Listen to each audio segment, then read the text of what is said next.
Okay, guys, remember, we're at a camp out, and Mr. Hitchcock is telling scary stories around the campfire. And he's talking about that lake creature. You think there really is a lake creature? Well, let's find out. This is chapter 5 called Sweet Dreams. What does a lake creature look like? Ralphie asked. Hard to say, Mr. Hitchcock replied. Some say it's 8 feet tall and covered with scales. Some say it's dark green. Others say it's black as night. Some say it's got claws. One man swears it's got webbed feet. They say it's afraid of light, fires, and flashlights mostly, but no one has gotten a real good look at the creature.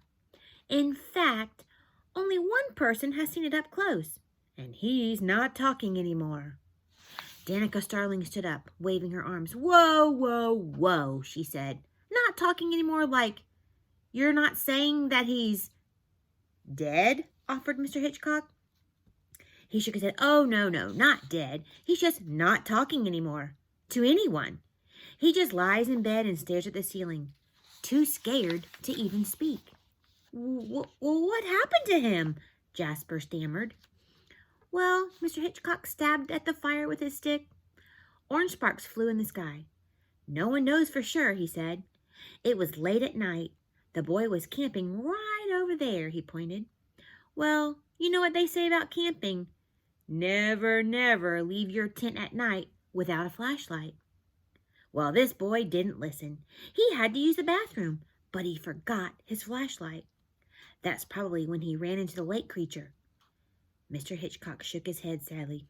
The poor, poor child. A chilling cry broke the silence. Oh! Oh! Mr. Hitchcock turned sharply, listening. Coyotes, he murmured. Just coyotes.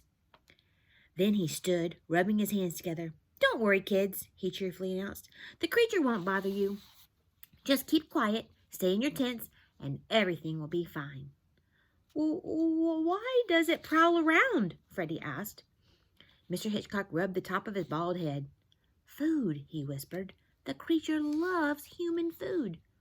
Freddie gulped. Mila swallowed hard, and Jasper sneezed. Nicole wheezed, and Sally Ann shouted, Please tell us more! Mr. Jordan interrupted the story. I'd say that's enough for tonight, Alfred. It's time these kids got ready for bed. Mr. Jordan pointed at me and a few of the others. Come with me, kids. I've got a job for you. We followed Mr. Jordan to the cooking area. He lit a kerosene lamp and handed Ralphie a large garbage bag. I want this area spotless, he said. Not a single crumb. Hungry animals live in these woods, including black bears. Leaving food out is an invitation for trouble. Would a bear come into camp? Mila asked. Mr. Jordan ran his fingers over his mustache. If you left out food, absolutely. They love a free meal. But a raccoon is much more likely. Those little rascals are real scavengers. Ralphie chimed in. That's why raccoons wear black masks. They steal food. Mr. Jordan chuckled. Then he left us alone to clean up. Danica came up beside me. Do you believe in the lake creature? She asked. I don't know, I shrugged. Maybe. It might be true. Like Bigfoot. Danica shivered. To think I went swimming in that lake today. Whoa, that's like so not cool.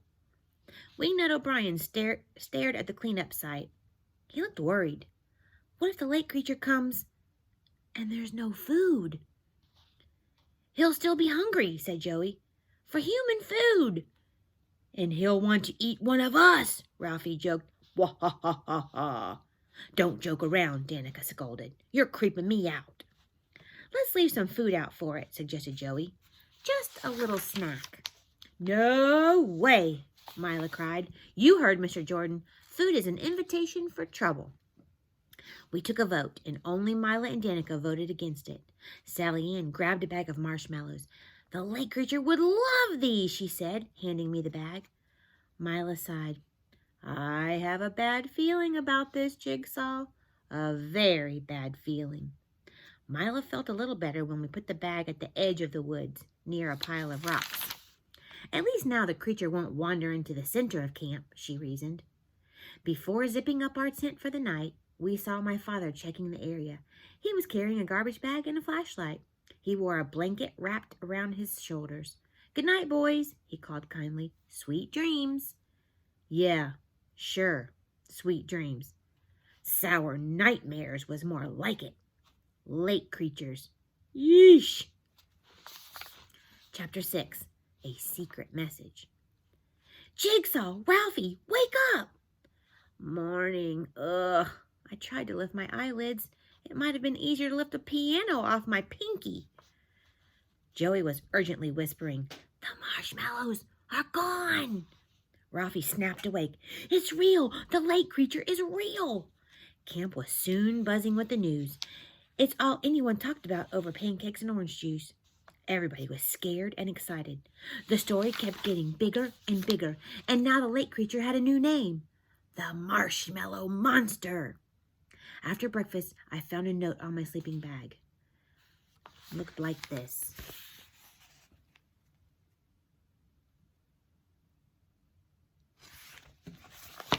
The note was from Mila. She always tested my brain power with secret codes. I inspected the paper. It had been folded twice, leaving heavy crease marks. I noticed that certain letters landed on the creases. I took out a yellow marker and drew a line down the creases. That's it, I thought. It's a crease code. The trick was to start with the folded paper. Then Mila wrote the message in the creases of the paper. None of the other letters mattered. I quickly figured it out. We have a new case. I found Mila down by the lake. She was sitting across from Danica Starling. They were singing a hand clap rhyme. "Chicka chicka boom boom, I can do karate. Chicka chicka boom boom, I can move my body. Chicka chicka boom boom, I won't tell my mommy. Chicka chicka boom boom, whoops, I'm sorry." At oops, they pushed each other on the forehead and giggled. "What's up?" I said. "Danica wants to hire us," Mila explained. I frowned at Danica. Dark rings circled her eyes like she didn't get enough sleep last night. I shook my head. "Sorry, closed for vacation. I'm not taking any cases." "What do you mean you're not taking any cases?" Danica said. "Just what it sounds like," I replied. "I've been working too hard lately." Danica's eyes narrowed. "You're afraid, aren't you?" I answered with a long, slow yawn. I looked around. It was a perfect day. That is, if you go for blue sky and sunshine. The lake was empty. A lone lifeguard sat staring into space. "How come no one's swimming?" I asked. Danica put her hands on her hips. "Like, duh. With the lake creature out there? No way anyone's going in that water." I nodded. "Why take chances, right?" "Right," Danica said. Don't ask why I did it. Don't ask why I did what I did, because I'm not even sure myself." I slipped off my sneakers and socks. I pulled off my shirt and walked into the lake. "Jigsaw, what are you doing?" Mila cried. "Swimming," I answered. I dove head first into the murky black water. The lake felt cool against my body. I swam out a little farther and then farther. "Come back, Jigsaw," Danica urged. "The lake creature." I called back. "I'm not afraid of the lake creature." That's when I felt it. Something brushed against my leg.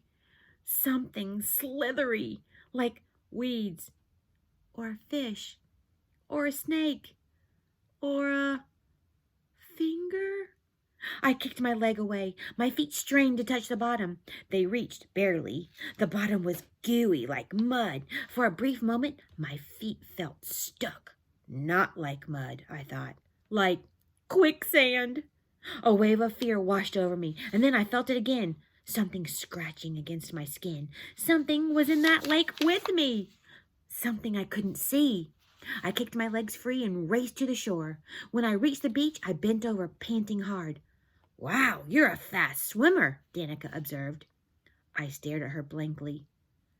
"I've changed my mind," I gasped, still puffing hard. "I'll take the case." No lake creature was going to make a monkey out of me. Wow. Do you think that he's really going to find a lake creature? We'll see. Something touched his leg. What was it? Make a couple predictions. We'll see. Stay tuned.